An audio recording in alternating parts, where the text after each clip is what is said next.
नमस्कार, मैं हूं शीतला तिवारी। दोस्तों, बदायूं के बाबरपुर कॉलोनी में आपने देखा कि दो मासूम बच्चों को जो है उनको निर्मम उनकी हत्या कर दी गई, उनको काट के मार दिया गया। यानी जो अपराधी थे वो अपराधी जो है गैर समुदाय यानी मुस्लिम थे और हिंदू के परिवारों को यानी इस तरीके से जो है उनको बर्बाद कर दिया। तो सबसे पहले आप जान लीजिए कि यह जो व्यक्ति थे, जो दोनों लड़के थे, तो साजिद और जावेद, यह दोनों लड़के जो है नाई की दुकान चलाते हैं, यानी सैलून की दुकान चलाते हैं। और पीड़ित परिवार यानी जिन बच्चों को मारा गया है उनके घर के सामने इनका सैलून है और हर दिन यह सैलून चलाते थे। उसके बाद उस दिन अचानक जो है आए सैलून के दुकान में, और सैलून के दुकान में जो साजिद है, तो साजिद अपने भाई जावेद को बोलता है कि मैं जा रहा हूँ और सामने जो है घर में जो है मेरी तबीयत ठीक नहीं है। वह घर के अंदर जाता है और पीड़ित परिवार यानी उन बच्चों की माँ से कहता है कि हमें जो है 5,000 रुपये की ज़रूरत है, हमारी पत्नी की डिलीवरी है।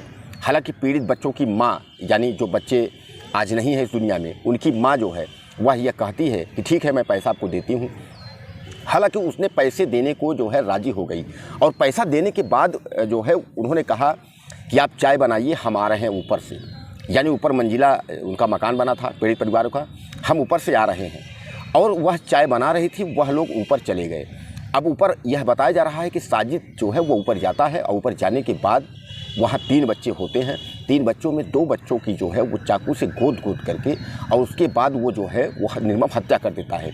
अब तीसरा जो बच्चा है वो भाग करके वहाँ से आता है और भाग करके आने के बाद नीचे जो है जैसे उसने बताता है कि 2 बच्चों को जो है वो जान से मार दिया गया। यानी जो है साजिद उन व्यक्तियों को यानी जो है उन दोनों बच्चों को जब जान से मार देता है तो उसके बाद हालांकि तीसरे बच्चों को भी मारने की कोशिश करता है लेकिन कामयाबी नहीं मिलती और इतने में जो है कोहराम मच जाता है। उसकी माँ देखती है खून से लथपथ दोनों बच्चे जो है वो कट चुके हैं, यानी चाकू और जिस तरह से किससे जो है उसने मारा था और मार करके जो है उसके बाद उसको निकलते हुए उसने यह कहा साजिद ने कि मैंने अपना काम कर दिया। उसके बाद जब बाहर आया और कोहराम मचाते यहाँ भीड़ भड़का देख करके तो तमाम वह फ़ायदा उठाते हुए और उसके बाद वह दोनों फरार हो गए, यानी दोनों भाग निकले। हालांकि आपको मैं बता दूं कि साजिद के भागने के बाद आप तो जानते हैं कानून व्यवस्था के मामले में उत्तर प्रदेश की अव्वल पुलिस और ख़ासकर योगी पुलिस, बुलडोजर बाबा की पुलिस तुरंत जो है सर्च ऑपरेशन करती है और 10 बजे रात के अंदर उसके बाद जावेद को जो है मार गिराती है। यानी मुठभेड़ में जावेद जो है ये पता चलता है, किसी ने सूचना दिया कि जावेद जो है इस तरीके एक खून से लथपथ व्यक्ति जो है इस जंगल की तरफ घूम रहा है और उसके बाद जो है पुलिस वहां पहुंच जाती है। हालांकि जावेद जो है फायरिंग करता है और पुलिस अपनी जान बचाने के लिए जवाबी फायरिंग करती है।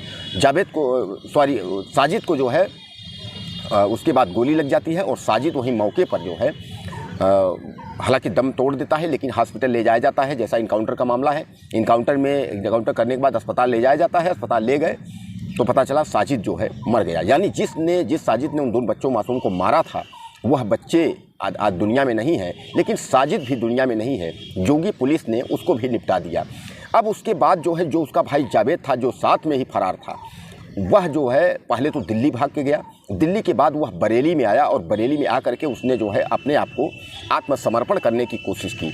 उसने कहा मुझे मारिए नहीं, मेरा कोई दोष नहीं है, अब मेरा कोई दोष नहीं है, मुझे मारिए नहीं, मुझे पुलिस से जो है आत्मसमर्पण कर दीजिए, मेरा कोई कसूर नहीं है, मेरा भाई ने ये सब वारदात मेरा भाई ने किया है। हालांकि पुलिस की टीम जो है जांच पड़ताल करने के बाद उसको कोर्ट में पेशी भी की और जांच पड़ताल जो जारी है, जो रिमांड पर लेकर जावेद से पूछताछ की जा रही है, तो जावेद अपने खुलासा में यह बता रहा है कि उस घर से हमारे अच्छे संबंध हैं। दोस्तों, सवाल यही खड़ा होता है, जावेद यानी साजिद जो मारा गया मुठभेड़ में, उसका भाई जावेद वह ये बता रहा है कि उस घर से हमारे अच्छे संबंध थे और उसमें यह भी बताया कि पैसे मांगने की बात हमारे भाई ने कहा था, उनके घर गया था। अब समस्या ये है कि अगर उस घर से अच्छे संबंध है और इधर जो पीड़ित परिवार के जो बच्चों के जो पिता हैं विनोद, उनके पत्नी का यानी बच्चों की माँ का ये कहना है हम उनको जानते ही नहीं हैं। दोस्तों, यहाँ सवाल खड़ा ये होता है आखिर झूठ बोल कौन रहा है? झूठ जावेद बोल रहा है या झूठ जो है बच्चों की माँ बोल रही है? यानी इसमें छुपाया क्या जा रहा है? कहीं ऐसा तो नहीं कि कोई अनैतिक संबंध रहा हो या किसी भी तरीके से प्रेम प्रसंग के चलते बच्चों की हत्या हुई हो? हालांकि पुलिस जो है सारे पहलुओं पर जांच कर रही है, लेकिन पुलिस ने यह भी बताया कि जावेद ने यह बताया कि उसका जो मानसिक संतुलन है वो ठीक नहीं रहता था, वो बचपन से ही जो है वो परेशान रहता था और उसकी बहुत दवा चली है, और जब उसको परेशानी होती थी तो कुछ भी करने को मजबूर हो जाता, कुछ भी वो कर देता था। यानी अभी बताया जा रहा था है कि वह जो है पागलपन का उसको दौरा था। लेकिन अब समस्या दोस्तों यह है कि पागलपन का दौरा था तो सामान्य बात है, किसी के घर में जाना, और पहली चीज़ अगर अनजान की बात है तो अनजान के घर में जाना और उसके बाद उससे पैसे मांगना, उससे चाय पीना, उसके बाद ऊपर जाना और बच्चों की हत्या कर देना। इसका मतलब इसमें जो सवाल, गंभीर सवाल उठ रहे हैं कि बच्चों की माँ झूठ क्यों बोल रही है। अगर कोई अनजान है उसके घर में आ रहा है तो सीधे ऊपर जाने की परमिशन कैसे ले सकता है, ऊपर कैसे जा सकता है? और अगर जान पहचान है तो इसमें छुपाने की बात क्या है? पुलिस को साफ साफ अगर पीड़ित बच्चों की अगर माँ बताती है, यानी पीड़ित परिवार यानी बच्चों की माँ अगर यह बताती है कि इस तरीके का जो भी खेल है, तो उससे पुलिस को सफलता मिलेगी कि सच उगलवाने में। हालांकि जावेद जब पकड़ा गया बरेली में तो वहाँ यही कहा गया, और ख़ासकर पीड़ित परिवार ने भी यही कहा कि जावेद को मारा न जाए, कम से कम यह तो पता चले कि आखिर यह बच्चों की हत्या इसने क्यों किया। और पुलिस भी यही चाहती थी कि एक तरीके से साजिद का इनकाउंटर हो गया। अगर जावेद का भी इनकाउंटर कर दिया जाता है, पुलिस मार देती है, तो सामान्य बात है यह पता नहीं चल पाएगा कि आखिर इन बच्चों की मौत क्यों हुई, किसके कारण हुई, आखिर उसका रीज़न क्या है। दोस्तों यहाँ सवाल उठता है, सवाल यह उठता है कि आखिर इस तरीके की वारदात करने वाला व्यक्ति किसी के घर में जाता है और उसके ऊपर जा कर के दो बच्चों की हत्या कर देना, उसके बाद वहाँ से नीचे आकर के फरार हो जाना, किसी के घर में जा कर के पैसे की डिमांड करना, चाय पीने की बात करना, और उसकी माँ अगर मुकर जाए कि हम उनको जानते ही नहीं हैं, सामने सैलून की दुकान चलाते हैं, तो सवाल इसमें बहुत गंभीर सवाल है। आप भी सोचिए कि अगर कोई कितना भी अनजान हो, अगर किसी के घर के सामने सैलून की दुकान है, यहाँ तो घर के अगल बगल कुछ दूर पे भी दुकान होती है, वहाँ भी जान पहचान होती है, लेकिन घर के सामने अगर सैलून की दुकान है तो आखिर उनको क्यों बच्चों की माँ कह रही कि हम उनको जानते नहीं हैं, और जावेद बता रहा है कि हमारा उस घर से जो है अच्छा संबंध है। दोस्तों सवाल यही खड़ा होता है।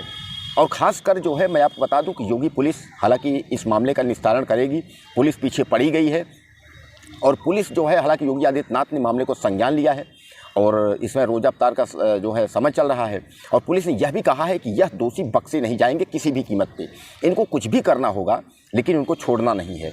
हालांकि आप जानते हैं कि योगी आदित्यनाथ उत्तर प्रदेश में कानून व्यवस्था के मामले में काफ़ी अव्वल हैं, और वह कानून व्यवस्था के लिए वह जो है किसी भी हद तक, खासकर अपराधियों के लिए तो उनका बुलडोजर हर वक्त तैयार रहता है, और क्लीन यूपी के तहत, वो इनकाउंटर के तहत निपटाने के लिए भी तैयार रहते हैं।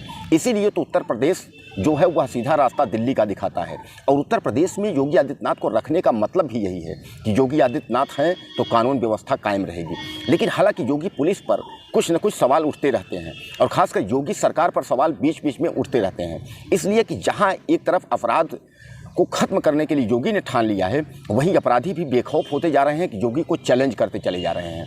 दोस्तों इस वीडियो में हमारे आप जो है ज़्यादा से ज़्यादा कमेंट करिएगा मुझे मैसेज में, आखिर इस तरीके का जो छुपाया जा रहा है, जो मैंने आपको बात बताई, तो क्यों छुपाया जा रहा है? या जावेद झूठ बोल रहा है, या बच्चों की माँ झूठ बोल रही है? वो निर्दोष बच्चे तो दुनिया में नहीं रहे, लेकिन बच्चों के मारने का कारण क्या हो सकता है? आप मुझे ज़्यादा से ज़्यादा मैसेज करिएगा कमेंट बॉक्स में, चैनल को सब्सक्राइब करिएगा और वीडियो को ज़्यादा से ज़्यादा शेयर करिएगा। नमस्कार।